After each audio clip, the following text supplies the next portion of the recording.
Halo teman-teman, ada yang seru lagi nih ya. Pak Mahfud MD pun sekarang udah ikut-ikutan bahas pajak. Oke, mari gua kasih tonton teman-teman ya. Mahfud MD bicara pajak. Ini sudah gua publish di Instagram gue ya. Ini dari Instagram gua langsung gua buka buat teman-teman semua ya.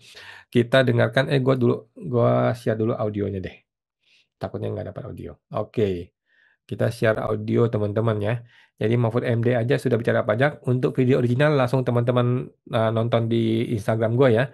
Dan gue akan langsung mengkomentari dari komentar dari video beliau.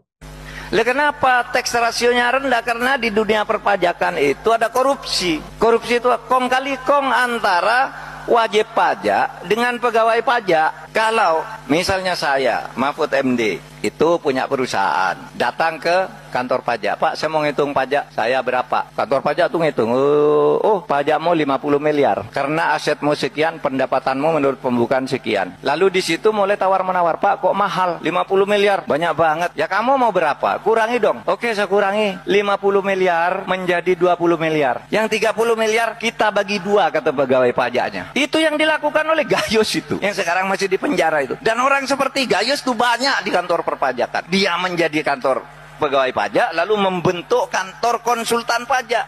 Orang yang bayar pajak suruh konsultasi ke situ dulu, ngitungnya berapa miliar, dikurangi lalu dibagi dua. Maka tax rasio kita itu hanya 11%. Seharusnya kita ini kaya tuh, ribuan triliun bisa kita kumpulkan dari pajak. Belum lagi dari kepabeanan. Orang impor emas 10 ton, di dalam laporannya ditulis 6,5 ton, yang 3,5 ton tuh impor gelap, nggak bayar pajak. Ini yang sekarang sedang kita bawa ke pengadilan, yang baru saya tangkap ini. Ada yang begitu tuh banyak. Itu saya hanya memberi satu contoh kenapa Indonesia itu sekarang tidak baik-baik saja. Karena Oke.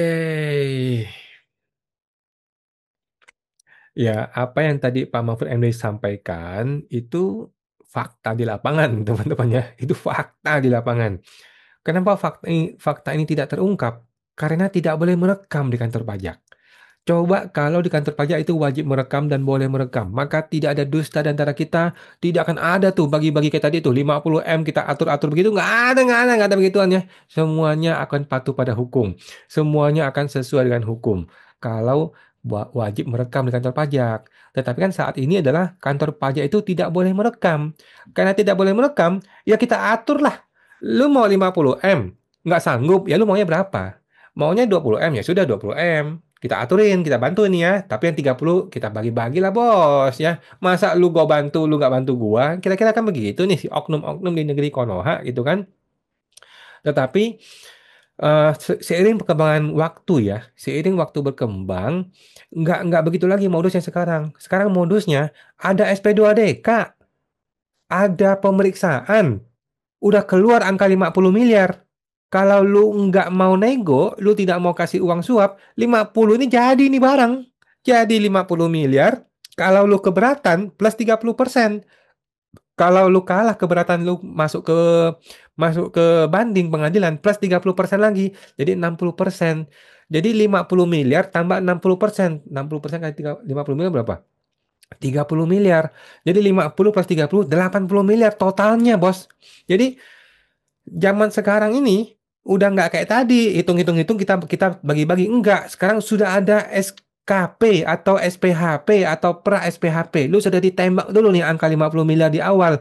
Lu mau nego atau enggak? Kalau lu nggak mau nego, lu terancam bayar 80 miliar. Kalau lu mau nego, lu cukup bayar 20 miliar. Cukup bayar 20 miliar ditambah uang suap 15 miliar. Selesai urusannya. Jadi lu cuma bayar 45 miliar. Berapa? Eh 20 plus 15, 35. Lu cukup bayar 35 miliar daripada lu harus bersusah payah masuk ke keberatan, masuk ke pengadilan dan terancam 50 plus 30 jadi 80 miliar. Kan orang yang otaknya waras pasti mikir gua suap aja lah. Memang bangsat gitu orangnya. Emang anjing nih semua. Gua kasih suap aja dah beres ya. Gua suap aja, hidup gua tenang, memang memang duit gua boncos, gua diperas tapi nggak apa-apa lah, gua bisa tenang, gua bisa melanjutkan usaha gue. Ya, daripada gua mesti panggil pengacara, pengacara bayarnya mahal, belum tentu menang. Kalau menang sih iya, kalau kalah mampus gue bayar 80 miliar kan. Jadi Modusnya sekarang udah lebih licik lagi karena pakainya pakai surat, pakai SP2DK, pakai pemeriksaan. Karena ini sudah sebentar lagi jadi produk hukum. Kalau melawan, kalau lu memaksakan untuk ngelawan, jadi produk hukum. Kalau produk hukum, lu lawan bisa plus 30% Begitu ya, Pak Mahfud MD, gue tambahkan skenario-nya. Jadi skenario tadi yang Pak Mahfud itu bilang adalah skenario baku-baku atur di dalam KPP ketika belum ada surat. Itu bagus juga, itu ada kejadian, itu fakta ya. Tetapi yang lebih sering terjadi sekarang adalah sudah ada mendekati upaya hukum. Di situ terjadi upaya korupsi. Di situ terjadi negosiasi kong kali kongnya. Kalau nggak mau ikut, nggak mau patuh, nggak mau ngikutin eh, permintaan petugas pajak ini yang aneh-aneh, yang tidak pakai hukum ini, lu akan dikenain SKP. SKP yang setinggi langit, tanpa ada bukti, tanpa ada data, tanpa ada klarifikasi sama sekali. Mampus ya, orang akhirnya harus menempuh upaya hukum. Kalau menang sih oke, kalau kalah mampus orang bayar plus 60%. Gitu teman-teman ya. Seperti itulah kejadian di negeri Konoha ya. Kalau Indonesia mah nggak ada yang begitu teman-teman ya. Oke, setahu gua begitu. Jadi Pak Mahfud juga ngomongin negeri Konoha ini. Oke, teman-teman, sampai jumpa. Semoga terbantu.